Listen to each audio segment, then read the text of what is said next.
Ya, kembali tadi orang P-Figur. Nah, tadi kita berhenti di untuk pengurusan izin-izin ataupun pembuatan KTP dan sebagainya. Ini akan seperti apa kira-kira? Kalau birokrasi harus dipermudah, kenapa harus dipersulit sih? Sebenarnya kan begitu ya. Rantai birokrasi itu yang harus dipotong gitu loh. Yang namanya pelayanan terhadap masyarakat, kenapa harus berpanjang-panjang? Kalau memang bisa dipersingkat waktunya dan tidak perlu dengan bolak-balik, masyarakat itu kan buang-buang ongkos juga kalau harus bolak-balik untuk mengurus perizinan ataupun KTP itu tadi. Jadi memang bagaimana kemudian mengoptimalkan tenaga-tenaga yang ada untuk melakukan pengurusan-pengurusan tersebut, yaitu yang harus memang birokrasi itu yang harus dipotong gitu. Oke, berbicara tentang birokrasi ini, bagaimana untuk memantau para birokrat-birokrat ini agar mereka bekerja sesuai dengan tanggung jawabnya begitu? Nggak bisa dibiarin sih, harus terus dipantau, harus terus turun, harus disidak, harus datang lebih pagi tentunya dari semua pekerja ataupun yang ada sekarang ini supaya bisa melatih ataupun mengajarkan. Karena sekarang itu yang juga salah satu yang berat adalah masalah ketepatan waktu. Berarti nanti kalau terpilih akan banyak sidak-sidak begitu ke kecamatan mungkin atau Itu sudah pasti. Oke. Namanya juga wartawan ya, Iya. biasa jalan-jalan kan nggak pernah biasa diem duduk di belakang meja kan. Itu yang harus selalu dilakukan adalah pengawasan gitu kan. Kalau kita sudah memang membiasakan diri, mungkin awal-awal pastinya berat ya.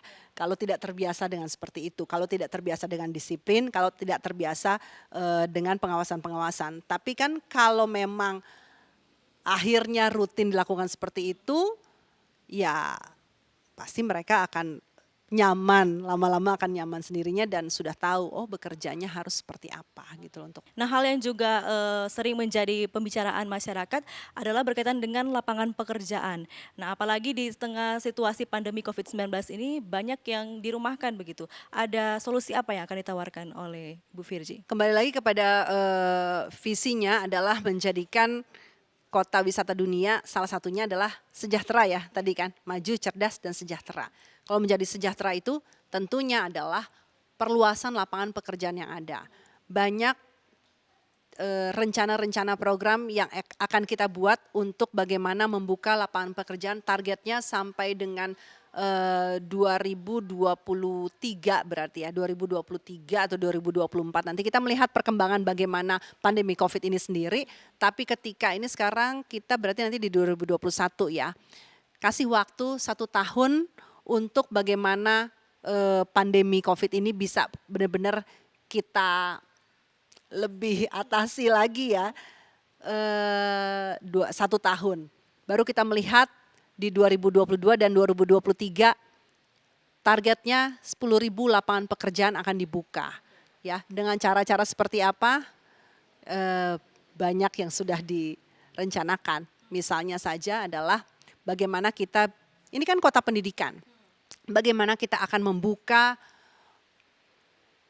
sekolah-sekolah ataupun universitas-universitas yang juga ada namanya untuk kemudian mereka mau berinvestasi ke Kota Tomohon. Dari situlah nanti perputaran akan terjadi. Perputaran karena kalau contoh saja di beberapa kota yang sekarang menjadi kota pendidikan di Jawa, ya, ketika satu daerah juga kota pendidikan dan itu daerah juga akan menjadi destinasi wisata. Ketika sudah menjadi 2 daerah seperti itu, perputaran ekonomi akan berada di kota itu, ya kan? Mahasiswa ada di sini, mereka makan di sini, mereka tinggal di sini, mereka belanja di sini. Orang tuanya datang ke kota ini kemudian membelanjakan juga di kota ini, berwisata di kota ini.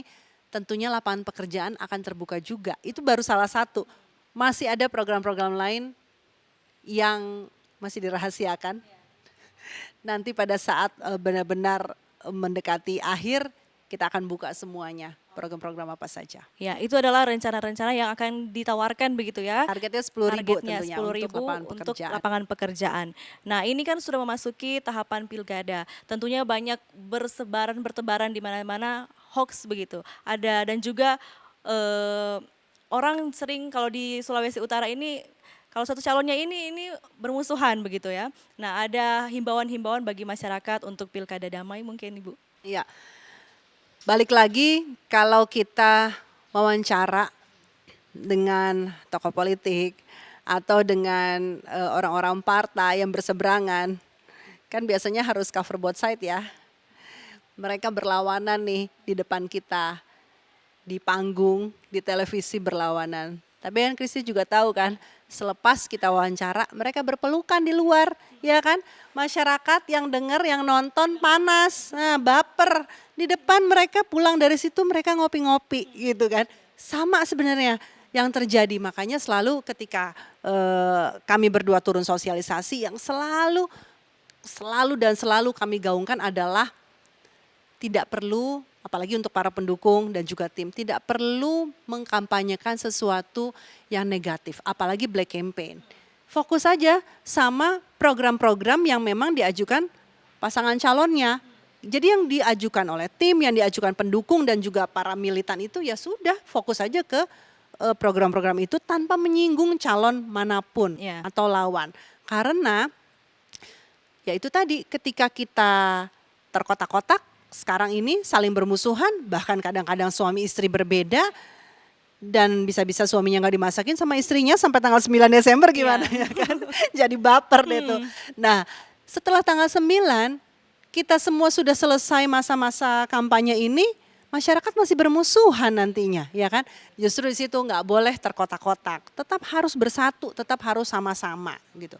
Nah, semoga ini juga bisa didengar oleh masyarakat ya. Karena para calon-calon itu sebenarnya walaupun mereka terlihat seperti itu tapi mereka semua bersaudara begitu ya. Iya, bukan hanya calonnya, kita semua kan bersaudara ya Kita semua di bersaudara. sini. Ya, itu tadi wawancara kami dengan Ibu Virgi Bakar, salah satu calon wakil wali kota di Kota Tomohon. Nah, kiranya ini juga bisa menjadi inspirasi ataupun gagasan-gagasan yang ada ini bisa dilihat oleh masyarakat dan menjadi pilihan-pilihan mungkin ataupun membuka pilihan-pilihan masyarakat untuk memilih nantinya. Saya Kristi Pelealu pamit undur diri dan terima kasih Ibu untuk waktunya dan kita kembali di episode-episode yang akan datang. Sampai jumpa.